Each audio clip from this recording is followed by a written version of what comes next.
Hey guys, Lord Naren White here, the Holy Ghost, the one true God.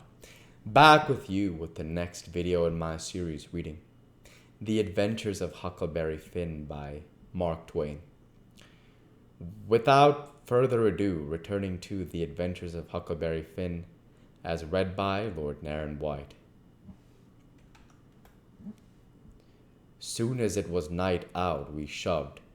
When we got her out to about the middle, we let her alone, and let her float wherever the current wanted her to. Then we lit the pipes, and dangled our legs in the water, and talked about all kinds of things. We was always naked, day and night. Whenever the mosquitoes would let us, the new clothes Buck's folks made for me was too good to be comfortable, and besides, I didn't go much on clothes nohow. Sometimes we'd have that whole river all to ourselves for the longest time. Yonder was the banks and the islands across the water, and maybe a spark, which was a candle in a cabin window. And sometimes on the water you could see a spark or two, on a raft or a scow, you know. And maybe you could hear a fiddle or a song coming over from one of them crafts. It's lovely to live on a raft. We had the sky up there, all speckled with stars, and we used to lay on our backs and look up at them, and discuss about whether they was made or only just happened. Jim, he allowed that they was made, but I allowed they happened. I judged it would have took too long to make so many. Jim said the moon could lay them. Well, that looked kind of reasonable, so I didn't say nothing against it, because I've seen a frog lay most as many, so of course it could be done. We used to watch the stars that fell, too, and see them streak down. Jim allowed they'd got spoiled and was hove out of the nest. Once or twice of a night, we would see a steamboat slipping along in the dark, and now and then she would belch a whole world of sparks up out of her chimblies, and they would rain down in the river and look awful pretty. Then she would turn a corner, and her lights would wink out, and her powwow shut off and leave the river still again. And by her waves would get to us, a long time after she was gone, and joggle the raft a bit. And after that, you wouldn't hear nothing for you couldn't tell how long, except maybe frogs or something. After midnight, the people on shore went to bed, and then for 2 or 3 hours the shores was black. No more sparks in the cabin windows. These sparks was our clock. The first one that showed again meant morning was coming. So we hunted up a place to hide and tie up right away. One morning about daybreak, I found a canoe and crossed over a chute to the main shore. It was only 200 yards, and paddled about a mile up a creek amongst the cypress woods to see if I couldn't get some berries. Just as I was passing a place where a kind of cowpath crossed the creek, here comes a couple of men tearing up the path as tight as they could foot it. I thought I was a goner, for whenever anybody was after anybody, I judged it was me, or maybe Jim. I was about to dig out from there in a hurry, but they was pretty close to me then, and sung out and begged me to save their lives. Said they had been doing nothing and being chased for it, and said there was men and dogs a-coming. They wanted to jump right in, but I says, "Don't you do it. I don't hear the dogs and horses yet. You've got time to crowd through the brush and get up the crick a little ways. Then you take to the water and wade down to me and get in. That'll throw the dogs off the scent." They done it, and soon as they was aboard, I lit out for our towhead, and in about 5 or 10 minutes we heard the dogs and the men all away off shouting. We heard them come along towards the crick, but couldn't see them. They seemed to stop and fool around a while. Then, as we got further and further away all the time, we couldn't hardly hear them at all.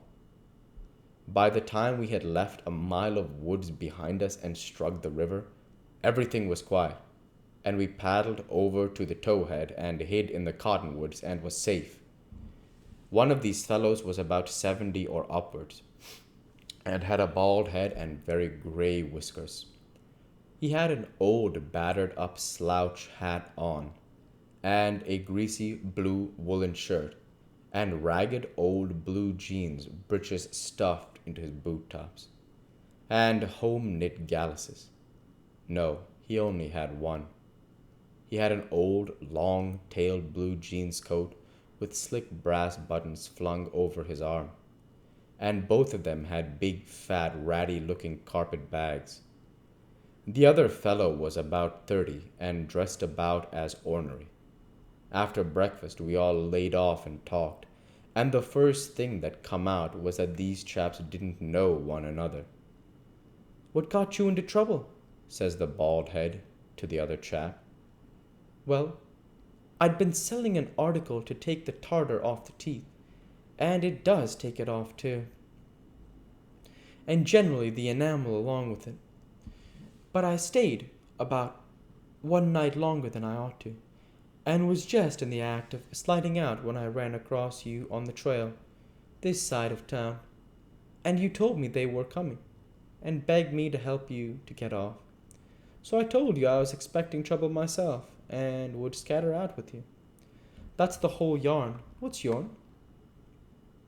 "Well, I'd been running a little temperance revival there about a week, and was the pet of the women folks, big and little, for I was making it a mighty warm for the rummies, I tell you, and taking as much as $5 or $6 a night, 10 cents a head, children and blacks free, and business a-growing all the time, when somehow or another a little report got around last night that I had a way of putting in my time with a private jug on the sly.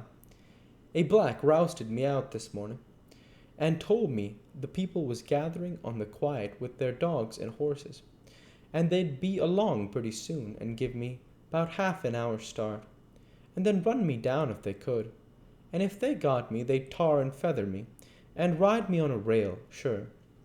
I didn't wait for no breakfast. I warn't hungry." "Old man," said the young one, "I reckon we might double team it together. What do you think?" "I ain't undisposed. What's your line mainly?" "Sure printer by trade. Do a little in patient medicines. Theater actor. Tragedy, you know.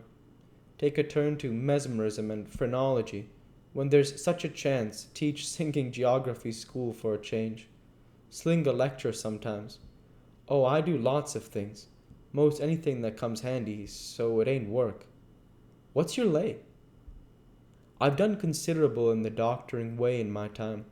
Laying on o' hands is my best hold, for cancer and paralysis and such things, and I know it to tell a fortune pretty good when I've got somebody along to find out the facts for me. Preachin's my line, too, and working camp meetings and missionarying around." Nobody never said anything for a while. Then the young man hove a sigh and says, "Alas! What are you lassin' about?" said the bald head. "To think I should have lived to be leading such a life, and be degraded down into such company." And he begun to wipe the corner of his eye with a rag. "Durn your skin, ain't the company good enough for you?" says the bald head, pretty pert and uppish. "Yes, it is good enough for me. It's as good as I deserve, for who fetched me so low when I was so high? I did myself. I don't blame you, gentlemen. Far from it. I don't blame anybody. I deserve it all. Let the cold world do its worst. One thing I know. There's a grave somewhere for me.